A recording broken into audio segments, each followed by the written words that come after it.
WWE के news और updates वाले ब्रांड न्यू एपिसोड में आप सब लोगों का वेलकम है। इस एपिसोड में हम बात करेंगे जे ऊसो के बारे में कि उसका एक नया मर्चेंडाइज निकल के सामने आया है। साथ ही में हम बात करेंगे सर्वाइवर सीरीज़ के बारे में, मंडे नाइट रॉ की रेटिंग्स भी कवर करेंगे। साथ ही में रोमन रेंस को लेकर एक गुड न्यूज़ है, एक बैड न्यूज़ है, दोनों के लिए वीडियो के साथ चिपके रहना। साथ ही में रैंडी ऑर्टन के बारे में भी बात करेंगे। सीएम पंक को लेकर एक बड़ी अपडेट निकल के सामने आई है और भी अच्छी अच्छी न्यूज़ एंड अपडेट्स है। तो वीडियो को एंड तक देखिए। अगर पसंद आए तो वीडियो को लाइक करें, शेयर करें और फर्स्ट टाइम विजिटर चैनल को जरूर से सब्सक्राइब करें। तो इंट्रो के बाद विदाउट वेस्टिंग ज्यादा time let's begin this video.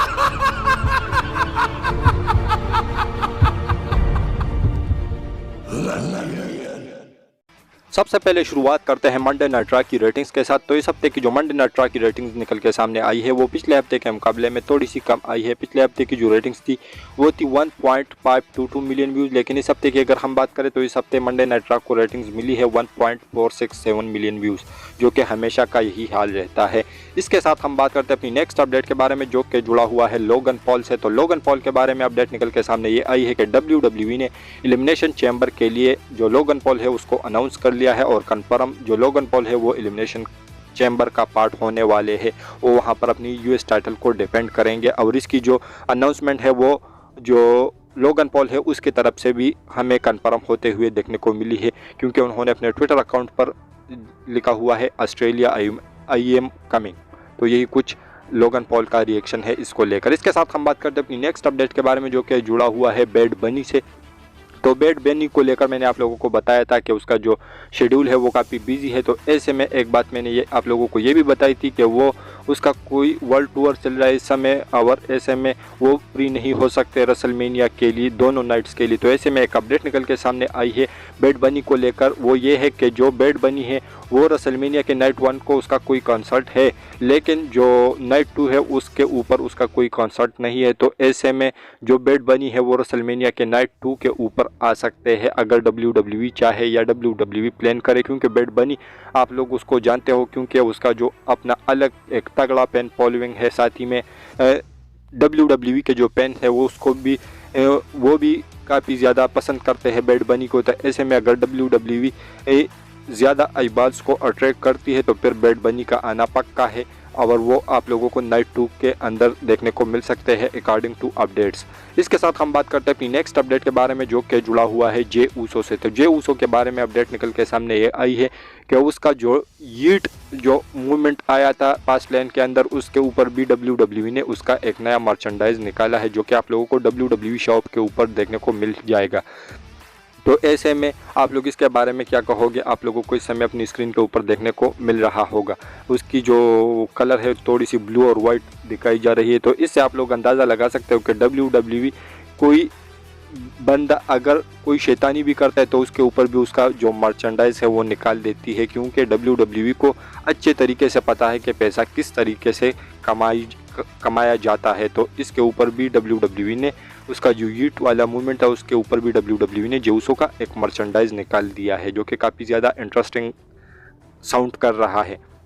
और साथ ही मैं आप लोगों को ये भी बताता चलूँ जेऊसो के बारे में कि उसका WWE ने कोई ऑटोग्राफ साइनिंग वगैरह अनाउंस की थी। तो इसके ऊपर जो जेऊसो है उसका रिएक्शन निकल के सामने आया है।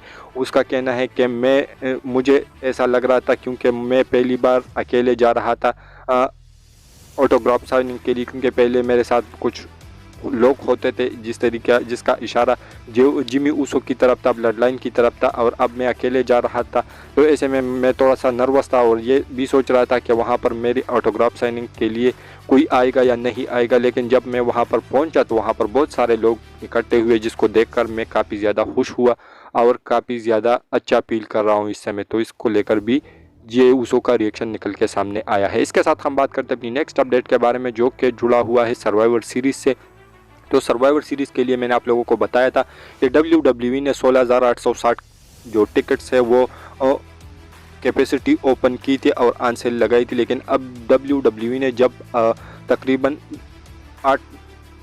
7-8 मुश्किल से 10 दिन बाकी होंगे सर्वाइवर सीरीज़ को होने में, लेकिन अब भी WWE ने जो ये सीट कैपेसिटी है वो बढ़ा दी है और अभी जो टोटल कैपेसिटी है सर्वाइवर सीरीज़ की वो है 17,200 या 300 के अराउंड इतनी कुछ कैपेसिटी WWE ने इंक्रीज कर ली है। तो आप लोग इससे अंदाज़ा लगा सकते हो कि WWE का इस समय बिल्कुल चांदी होने वाली है, क्योंकि survivor series full pack show होने वाला है। तो आप लोग इसके बारे में क्या कहोगे? इसके साथ हम बात करते हैं अपनी नेक्स्ट अपडेट के बारे में, जो कि जुड़ा हुआ है CM पंक से। तो CM पंक को लेकर मैंने आप लोगों को पहले भी बहुत सारी बातें बताई है, तो अभी आप लोगों को एक बात बताना चाहता हूं कि CM पंक ने अपने इंस्टाग्राम स्टोरी के ऊपर एक नहीं बल्कि 2 टीजर ड्रॉप किए थे। एक तो WWE को लेकर था, एक AEW को लेकर था। तो अगर आप लोगों को पता नहीं तो WWE को लेकर उन्होंने अपने इंस्टाग्राम स्टोरी पर सर्वाइवर सीरीज़ का जो थीम सॉन्ग है इस साल का वो लगाया हुआ था। और दूसरी जो AEW को टीज करना था वो ये था कि उसका WWE के अंदर कोई डेवल वाला कैरेक्टर चल रहा था उस समय पर, जब वो WWE के अंदर थे। तो इसको उन्होंने अपने इंस्टाग्राम स्टोरी के ऊपर डाला हुआ है। अगर आप लोगों को नहीं पता कि डेवल की कहानी क्या है, तो इस समय AEW के अंदर एक बंदा है जो कि मास्क में आता है, ब्लैक मास्क में, और लोगों पर अटैक करता है। तो ऐसे में वहाँ पर एक डेवल का कैरेक्टर चल रहा है। तो ऐसे में CM पंक उस तरफ भी टीज कर रहा है कि मैं सर्वाइवर सीरीज़ के अंदर भी आऊँगा और जो AEW के अंदर डेवल वाला कैरेक्टर है वो भी मैं प्ले कर रहा हूँ। तो ऐसे में इसके ऊपर एक अपडेट निकल के आई है फाइटफुल वालों की। उसका कहना है कि मैं आप लोगों को एक बात बताना चाहता हूँ कि अगर WWE के अंदर CM पंक आते हैं या नहीं आते, लेकिन ये बात बिल्कुल कन्फर्म है, फाइटफुल वालों ने अपनी तरफ से कन्फर्म करके रखी है कि जो डेविल का कैरेक्टर है इस समय AEW के अंदर वो CM पंक नहीं है। तो आप लोग इसके ऊपर क्या कहोगे? तो पहले फाइटफुल वाले कहते थे कि CM पंक WWE के अंदर नहीं आएंगे, और अब जो इस समय WWE और AEW फैंस बिल्कुल कंफ्यूजन में है कि CM पंक AEW में जाएंगे या WWE में आएंगे। तो इसके ऊपर फाइटफुल वालों का यही कहना है कि नहीं भाई, उस इनडायरेक्ट वे में जो उसका कहना है वो यही है कि जो CM पंक है वो WWE के अंदर ही आएंगे, क्योंकि उसका कहना यही है कि जो डेविल है वो CM पंक नहीं है AEW के अंदर, जो कि रिसेंट टाइम में उन्होंने MJF के ऊपर भी अटैक किया था। तो आप लोग इसके बारे में क्या कहोगे? इसके साथ हम बात करते हैं अपनी नेक्स्ट अपडेट के बारे में, जो कि जुड़ा हुआ है जजमेंट डे के ब्रेकअप से। तो आप लोगों को जजमेंट डे का ब्रेकअप देखने को मिल सकता है सर्वाइवर सीरीज़ के बाद मंडे नाइट रॉ के अंदर।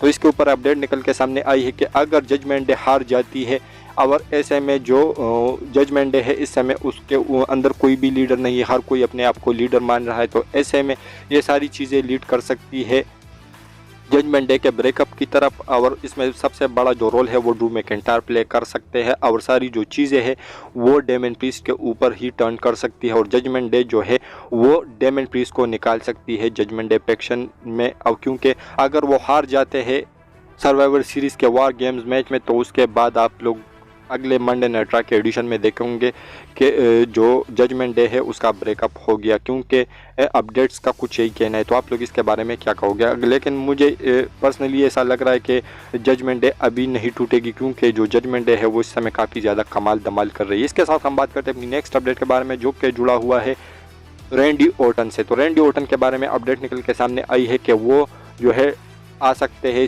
सीधा अगले मंडे नाइट रॉ के एडिशन में अकॉर्डिंग टू अपडेट्स। लेकिन अगर वहां पर आते भी नहीं है तो कोडी रोड या WWE अपनी तरफ से उसको अनाउंस कर लेगी कि जो रैंडी ऑर्टन है वो आ जाएंगे, और वो साइड में है पेस टीम के, जहां पर Cody Rhodes, Sami Zayn, Seth Rollins और जे उसो होने वाले हैं, तो उसकी साइड में होने वाले हैं। और इसको लेकर WWE ने अपने इंस्टाग्राम स्टोरी के ऊपर एक स्टोरी भी डाली थी, जहां पर उन्होंने ऐसा कुछ कैप्शन लिखा हुआ था, जो के बाद में WWE ने डिलीट भी किया कि पहला RKO आ सकता है किसी भी टाइम, किसी भी वक्त, और उस चीज़ को जो है बाद में WWE ने अपने इंस्टाग्राम स्टोरी के ऊपर से डिलीट भी कर दिया। तो यही कुछ कहना है। तो ऐसे में रैंडी ऑर्टन का जो रिटर्न है वो पक्का है कि वो या तो सर्वाइवर सीरीज से पहले WWE या जो कोडी रोड है उसको अनाउंस कर लेंगे ये, लेकिन अगर अनाउंस नहीं करते तो सीधा आप लोगों को अगले मंडे नाइट रॉ के एडिशन में, जो कि गो होम एडिशन होने वाला है सर्वाइवर सीरीज से पहले, तो ऐसे में इसके अंदर आप लोगों को रैंडी ऑर्टन का रिटर्न देखने को मिल जाएगा। तो आप लोग इसके बारे में क्या कहोगे? इसके साथ हम बात करते हैं आज की फाइनल अपडेट के बारे में, जो कि जुड़ा हुआ है the tribal chief Roman Reigns से।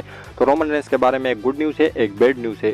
गुड न्यूज़ मैं आप लोगों को पहले बताता हूँ और उसके बाद बैड न्यूज़ बताता हूँ। तो बैड न्यूज़ बाद में बताऊंगा और पहले ये गुड न्यूज़ सुनो। तो गुड न्यूज़ ये है रोमन रेंस को लेकर के, जो रोमन रेंस है वो इस साल सर्वाइवर सीरीज़ में कम्पीट नहीं कर रहे, लेकिन इससे ये तो मुख्तलिफ सोर्सेज ने कन्फर्म किया कि रोमन रेंज इस साल सर्वाइवर सीरीज़ में नहीं आने वाले और देखकर भी यही लग रहा है कि रोमन रेंज सर्वाइवर सीरीज़ का पार्ट नहीं होंगे। लेकिन अभी एक अपडेट निकल के सामने आई है जो कि कन्फर्म नहीं है कि रोमन रेंज 100% आएंगे, लेकिन फिर भी अपडेट्स है तो मैं आप लोगों के साथ शेयर करता हूँ।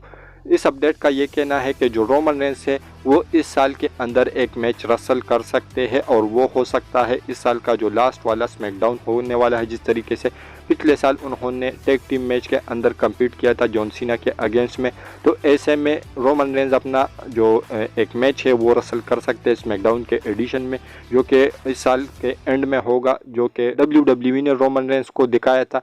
तो ऐसे में अगले साल की शुरुआत या इस साल के एंड पर आप लोग कह सकते हैं कि रोमन रेंज एक मैच रसल कर सकते हैं स्मैकडाउन के एडिशन में और उसका अपोनेंट एजे स्टाइल होंगे। तो इसके ऊपर इस अपडेट का ये एक्सप्लेन करना है कि जो एजे स्टाइल है वो रोमन रेंज के साथ मैच रसल करेंगे, क्योंकि रोमन रेंज के पास इस समय बहुत ज़्यादा अपोनेंट्स है। तो रॉयल रंबल के लिए भी ये मैच रूमर था, लेकिन अभी अपडेट्स आ रही है कि एलए नाइट एक बार फिर से रोमन रेंज के टाइटल के लिए स्टेप अप कर सकते। तो ऐसे में अगर रॉयल रंबल में एलए नाइट और रोमन रेंज का मैच होगा तो एजे स्टाइल का जो मैच है वो आप लोगों को स्मैकडाउन के किसी एडिशन में देखने को मिलेगा, जो कि इस साल के एंड वाले स्मैकडाउन में आप लोगों को देखने को मिलेगा। और अब चलते हैं बैड न्यूज़ की तरफ। तो बैड न्यूज़ रोमन रेंज को लेकर ये है कि जो रोमन रेंज है उसका एक स्टेट निकल के सामने आया है कि उन्होंने इस साल के अंदर 11 जो मैचेस है वो रसल किए हैं और 11 मैचों में 2 या 3, मैं नंबर इस समय बोल रहा हूँ, 2 या 3 मैचेस जो है उन्होंने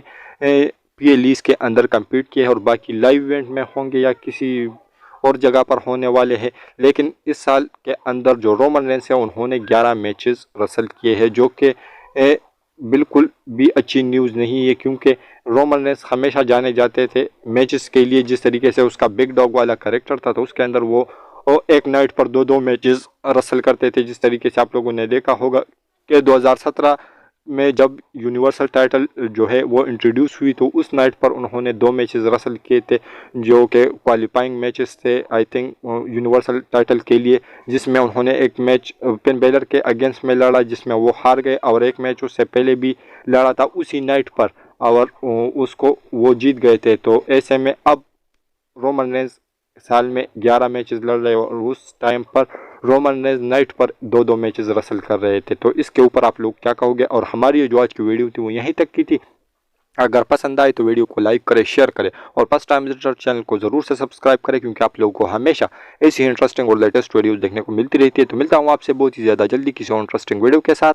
तो until that time stay healthy and keep watching Russell ketchup.